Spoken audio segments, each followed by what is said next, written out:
In this video, we will discuss some introductory point about the topic rotation. So first, what is mean by rotation? Rotation is the type of transformation in which object is rotating about a fixed point called the center of rotation without changing its size or shape. यानी rotation वो transformation की type है कि जिसमें object about a certain fixed point rotate होता है, यानी कोई भी एक पॉइंट उसमें ऐसा होता है जो फिक्स पॉइंट बिहेव करता है और उसके रिस्पेक्ट से किसी भी ऑब्जेक्ट की यानी किसी भी फिगर की रोटेशन होती है और उस फिक्स पॉइंट को हम कहते हैं सेंटर ऑफ रोटेशन। और जो उसमें रोटेशन हो रही होती है फिगर की वो किसी न किसी फिक्स पॉइंट के रिस्पेक्ट से होती है और उसमें कुछ ना कुछ एंगल इन्वॉल्व होता है। ठीक है, तो सेकंड पार्ट पे आइए, the things that define rotation. Rotation को डिफाइन करने के लिए हमें कौन सी चीज़ें रिक्वायर्ड होती हैं? सबसे पहली चीज़ क्या है? डायरेक्शन, यानी डायरेक्शन टू वेज में हम कंसिडर करेंगे रोटेशन में, clockwise direction and the anti clockwise direction. Second है डिग्री, यानी डिग्री जो है वो डिफाइन कर रहा होगा एंगल, यानी एक फिक्स पॉइंट से, जैसे कि इस लाइन की मैं रोटेशन कर रही हूँ अबाउट अ फिक्स पॉइंट, तो ये पॉइंट जो है वो सेंटर ऑफ रोटेशन है और जो इनके दरमियान एक एंगल फॉर्म हो रहा है ये है एंगल ऑफ रोटेशन, यानी डिग्री जो एंगल है वो ये वाला एंगल होगा। और थर्ड पॉइंट क्या होगा कि सेंटर ऑफ रोटेशन और द सेंटर पॉइंट, जिसको हम सेंटर पॉइंट कहते हैं। यानी जब हमें क्वेश्चन गिवन होगा तो हमें ये तीन चीज़ें गिवन होंगी जिसके रिस्पेक्ट से हम रोटेशन ट्रांसफॉर्मेशन परफॉर्म करेंगे। क्या क्या गिवन होगा? एक तो डायरेक्शन उसकी गिवन होगी कि वो क्लॉकवाइज में कि वो फिगर क्लॉकवाइज डायरेक्शन में रोटेट कर रही है या एंटी क्लॉकवाइज डायरेक्शन में। देन उसका एंगल हमें गिवन होगा कि 90 डिग्री एंगल है, 180 डिग्री और 270 डिग्री। थर्ड पॉइंट पे क्या होगा? उसका सेंटर पॉइंट और द सेंटर ऑफ रोटेशन, यानी वो फिक्स पॉइंट के जिसके रिस्पेक्ट से उसमें रोटेशन परफॉर्म हो रही है। ये तीन चीज़ें आपको गिवन होंगी जब कभी रोटेशन के क्वेश्चन आएंगे। ठीक है, अब आगे आइए इसके की पॉइंट्स पे। ये की पॉइंट्स और ये डेफिनेशन एमसीक्यूज के लिए इंपॉर्टेंट है। अच्छा, सेकंड पे आइए, rotation is isometric. Isometric means preserved orientation, size and shape, यानी कि अगर एक फिगर रोटेट हो रही है तो आफ्टर रोटेशन जो इसकी इमेज फॉर्म हुई है उसका साइज और शेप सेम वही होगा जो उसकी ओरिजिनल फिगर का साइज और शेप था। ठीक है, और दूसरी चीज़ क्या है कि रोटेशन प्रिजर्व ओरिएंटेशन, यानी अगर एक फिगर है मैं उसको रोटेट करवा रही हूँ एंटी क्लॉकवाइज डायरेक्शन में, तो जो उसकी इमेज फॉर्म्ड होगी उसको भी मैं रीड करूँगी एंटी क्लॉकवाइज डायरेक्शन में। ठीक है, यानी इससे पहले जो हमने एक्सरसाइज 2A करी थी उसमें रिफ्लेक्शन था, तो रिफ्लेक्शन जो है वो ओरिएंटेशन को प्रिजर्व नहीं करता। यानी इस एग्जाम्पल से देखिए, रिफ्लेक्शन में अगर एक फिगर थी ABC, उसको मैं रीड कर रही थी एंटी क्लॉकवाइज डायरेक्शन AB और C, तो जो उसकी रिफ्लेक्टेड इमेज आ रही थी उसको मैं रीड कर रही थी क्लॉकवाइज डायरेक्शन में। यानी कि जब रिफ्लेक्शन परफॉर्म हो रही थी तो उसकी ओरिएंटेशन चेंज हो रही थी, लेकिन रोटेशन में ऐसा नहीं है। जिस तरह से हम फिगर को बिफोर रोटेशन रीड करेंगे, आफ्टर रोटेशन वैसे ही उसकी इमेज को रीड करेंगे, यानी वो ओरिएंटेशन को प्रिजर्व रखती है।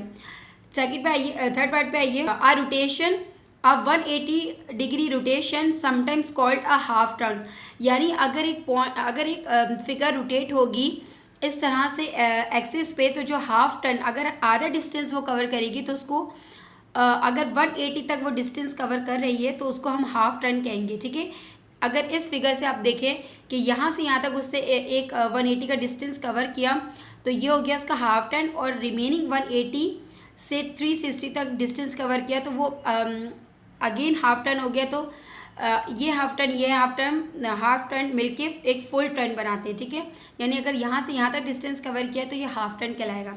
अब आइए इस फिगर की तरफ, क्लॉकवाइज और एंटी क्लॉकवाइज डायरेक्शन में, यानी अगर मैं जैसे ये पेंसिल है, अगर ये पेंसिल मूव करती है इस तरह की डायरेक्शन में यानी क्लॉकवाइज की डायरेक्शन में, तो इस तरह से जो डायरेक्शन परफॉर्म होगी वो क्लॉकवाइज डायरेक्शन होगी। बट अगर मैं opposite to clockwise direction move करूँ तो इस तरह की डायरेक्शन को कहेंगे एंटी क्लॉकवाइज डायरेक्शन और काउंटर क्लॉकवाइज डायरेक्शन।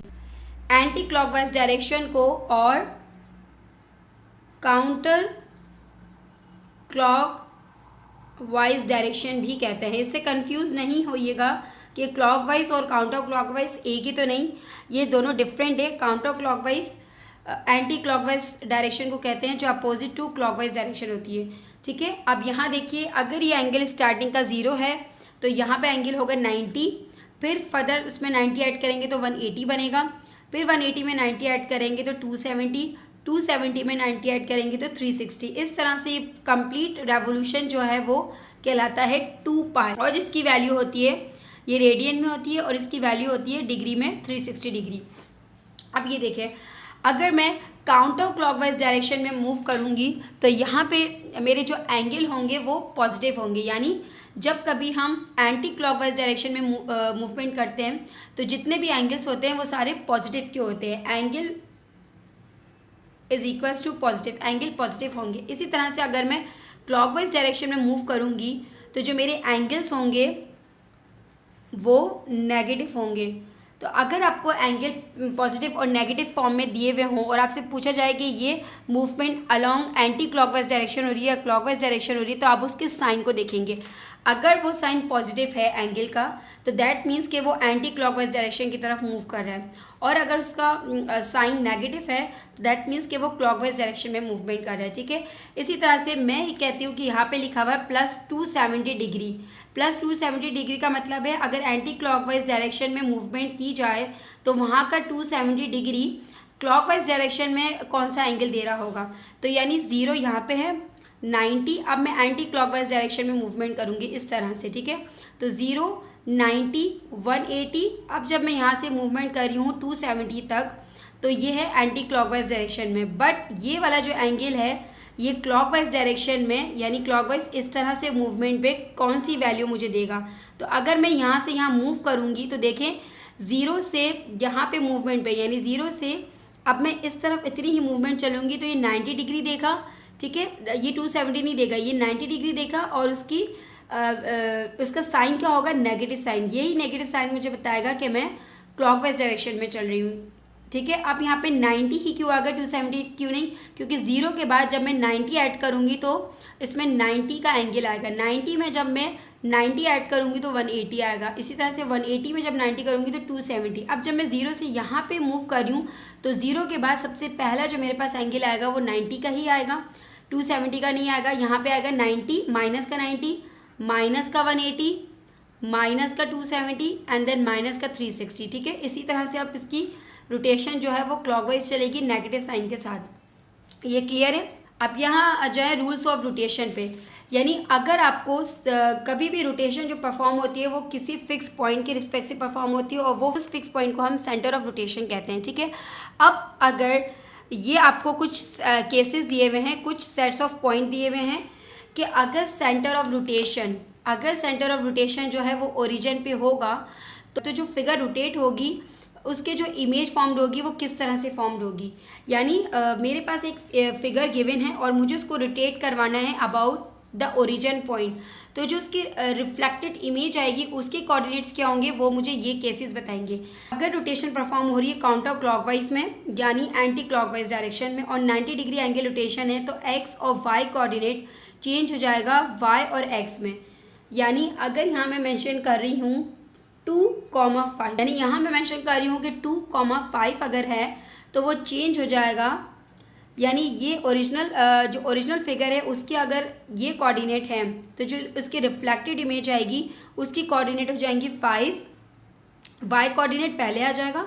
ठीक है, और इसके साथ माइनस लग जाएगा और एक्स का कोऑर्डिनेट आ जाएगा बाद में। ठीक है, ये सिर्फ कोऑर्डिनेट्स जो इसकी रिफ्लेक्टेड इमेज आ रही है ये उसकी कोऑर्डिनेट्स बन गए, लेकिन इसका मतलब ये नहीं कि y का कोऑर्डिनेट है ये x का कोऑर्डिनेट है। हमेशा ऑर्डर्ड पेयर्स को जो है ना वो इस तरह से लिखा जाता है कि पहले कोऑर्डिनेट कह लें, कोऑर्डिनेट्स को हमेशा ऐसे लिखा जाता है कि पहले x की वैल्यू आती है फिर y की वैल्यू आती है। तो अगर इन वैल्यूज़ को मैंने चेंज करवाया है about the counter clockwise cases के रिस्पेक्ट से चेंजेस करवाई है तो ये जो पहला कोऑर्डिनेट आए ना ये हमेशा x ही शो करेगा। बेशक ये वैल्यू जो है y की थी बट ये हमेशा x शो करेगा और ये y शो करेगा। यानी जब मैं इसको प्लॉट करूँगी तो ये x का डिस्टेंस शो कर रहा होगा और ये y का डिस्टेंस शो कर रहा होगा। हमने सिर्फ क्योंकि रोटेशन हो रही है इसके रिस्पेक्ट से इनकी कोऑर्डिनेट्स की वैल्यूज़ को आगे पीछे कर दिया है, बट पहली वैल्यू जो है वो हमेशा x की शो करेगी और सेकंड वैल्यू y की। इसी तरह से अगर 180 के रिस्पेक्ट से रोटेशन हो रही है तो एक्स वाई कोऑर्डिनेट अगर है तो वो चेंज हो जाएगा किस तरह से कि सेम वैल्यू ही रहेंगी जो है, बस उसमें नेगेटिव साइन लग जाएगा। यानी अगर ये है 3,5 तो इसकी रिफ्लेक्शन के बाद बनेगा -3 -5, रोटेशन के बाद बनेगा -3 -5। इसी तरह से अगर 1,0 है तो 270 डिग्री के रिस्पेक्ट से हो रही है, तो 0 जो y का कोऑर्डिनेट है उसको पहले लिख देंगे 0, और जो x का कोऑर्डिनेट है उसको हम बाद में लिखेंगे उसकी वैल्यू, और यहाँ पे नेगेटिव है तो नेगेटिव आ जाएगा। ये इसकी रोटेटेड जो इमेज है उसकी कोऑर्डिनेट ये बन जाएंगे। ये तो था काउंटर क्लॉकवाइज के लिए। अब क्लॉकवाइज के लिए क्या है कि अगर ज़ाहिर है काउंटर क्लॉकवाइज डायरेक्शन में जो है एंगल पॉजिटिव होते हैं। अभी हमने पढ़ा था कि जब काउंटर क्लॉकवाइज डायरेक्शन जा रही है तो एंगल पॉजिटिव है, ठीक है, लेकिन अगर एंटी क्लॉकवाइज डायरेक्शन जा रही है तो एंगल नेगेटिव है। इसी तरह से जब क्लॉकवाइज डायरेक्शन में हम जा रहे हैं तो यहाँ पे सारे एंगल्स जो है वो नेगेटिव दिए हैं। इस माइनस प्लस जो है ना, ये इनकी डायरेक्शन शो कर रहे हैं कि वो क्लॉकवाइज जा रहे हैं या एंटी क्लॉकवाइज जा रहे हैं। ये कुछ सेट ऑफ रूल्स हैं जिनकी बेसिस पे हम रोटेशन परफॉर्म करेंगे। आप चाहें तो उसका स्क्रीनशॉट भी ले सकते हैं, और यही पॉइंट्स आपके MCQs में भी आ सकते हैं। कोई भी आपको पॉइंट्स दे के कहा जा सकता है कि ये पॉइंट रोटेट कर रहा है 90 डिग्री क्लॉकवाइज डायरेक्शन में, तो आफ्टर रोटेशन उसके पॉइंट्स क्या फॉर्म्ड होंगे, इसका स्क्रीनशॉट ले लीजिए।